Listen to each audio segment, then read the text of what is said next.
Hey guys, welcome back to another video. So I know I haven't been posting for a long time, but today I will post a scripting tutorial. So I don't know if I don't know if I'll do a series for these scripting tutorials, but I don't think I will.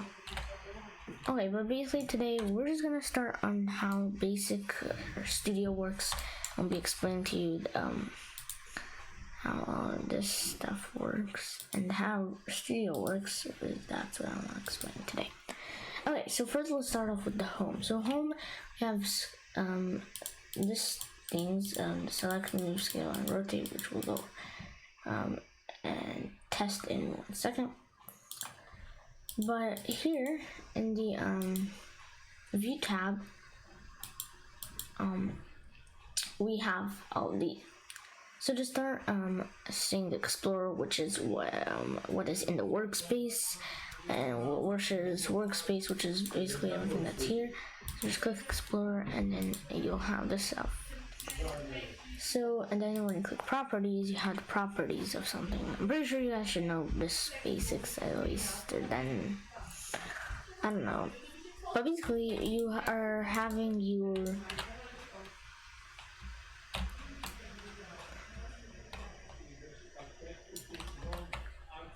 okay, but basically what we are going to do is we are going to first insert a part into our name. So we're gonna right click on the base plate, or this big part here, and then click insert part. It's not gonna show for me, I don't know why, but just when you right click, it should say insert part on the bottom. Once you insert the part, you will have this part right here. What we're going to do with this part is this is going to be our main editing part. So if we go to home, when we click select, you can move it. Click move, you could use these arrows to move it. So this, to move it like this, you move and go up and down, up and down, up and down, and then if you don't want this to go through like this, just click collisions, and then it will just go through these ways. I like it without collisions on because it's easier for me, but it's always your choice. So remember, it's your choice of how you want this to look. So now what we are gonna do is we're gonna first we're also going to go here and find the properties windows. I'm going to tell you stuff about the property windows and what it does. So you can change the brick color, which is how it's going to look. So this is under the appearance section. So this is earth green, and you can change the color to whatever you want. Let's just do lime for now. And you can also change the material to neon, for example. It looks cool, right? Yeah. And basically what you also have is cast shadows. So that's basically if you want to disable the shadows. So I guess you don't have to, but I don't know, it doesn't matter. And then transparency. You're probably like, what is this transparency thing? Well, this makes the part transparent. As you can see, we do 0.8, it's slightly transparent. And if we do 0.9, it's almost transparent, and then when we do 1, it's fully invisible / transparent. So just put it for 0 now. And then you can name your part. To name, you could either go to properties, select the part that you want to name, go to name, change to my part, for example, right? Oh, I spelled that wrong, sorry. My part. Basically, this is like how you can name it, or you could just double click on the name right here, and then you could do my part.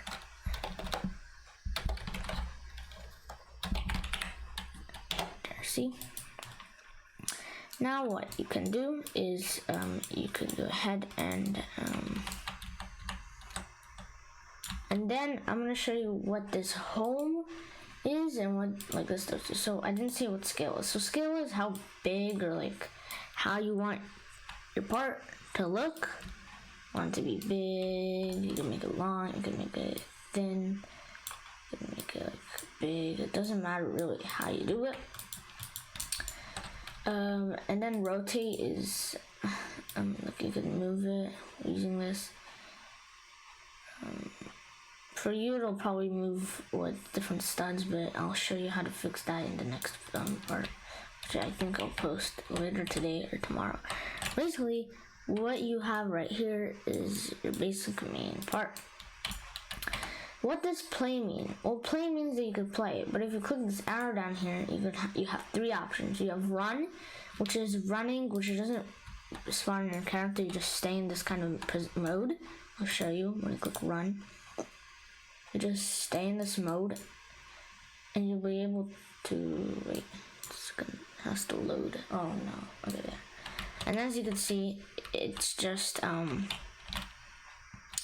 basically just like it's basically like your regular window, except it has. If you have a script in this part, for example, it'll run it while you have this opened. So it's kind of like that, I guess. And then play here is basically wherever your camera is.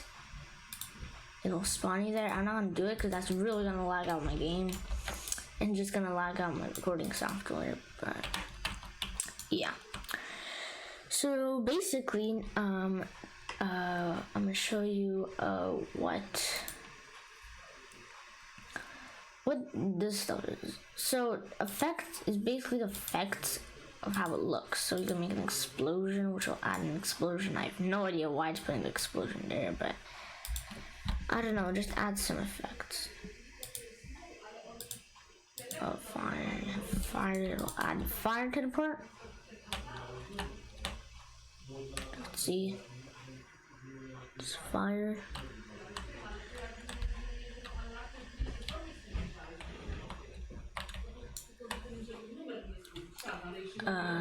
So that's cool, but I don't really want the fire there, so I'm just gonna undo that. So undoing is either Control Z or Command Z if you're on Mac, or you could just go here and click this arrow, and this is to redo. And when I click redo, it'll put the fire back, as you can see, and then it'll take it out. So, I'm sorry if you hear some background noises, it's just my parents. So basically, whatever. So this is the output. So what an output is basically, I'll explain like printing and everything in the next video, of course, but basically it'll tell you if there's any errors or if something is not working. And then toolbox is where you can find free models. For example, here you can insert a free model, which I found. Okay, why is this just invisible? Okay, whatever. Pine tree, this should show. Yeah, you just have a pine tree. It's pretty simple. You could really find anything in this toolbox. It's like an open source place with open source models. You can get models that people created. Some of them are made by Roblox, as you can see, and some of them are not made by Roblox. But yeah, I think that's it for this tutorial on scripting. Well, this is not really much scripting. It's more of explaining Studio, how it works for people that just started it. In the next video, we'll be going over way more stuff like printing, scripting, and GUIs possibly. I don't know, we'll see. But hope you enjoyed the video, guys. I will see you in the next part, hopefully later today or tomorrow. So bye.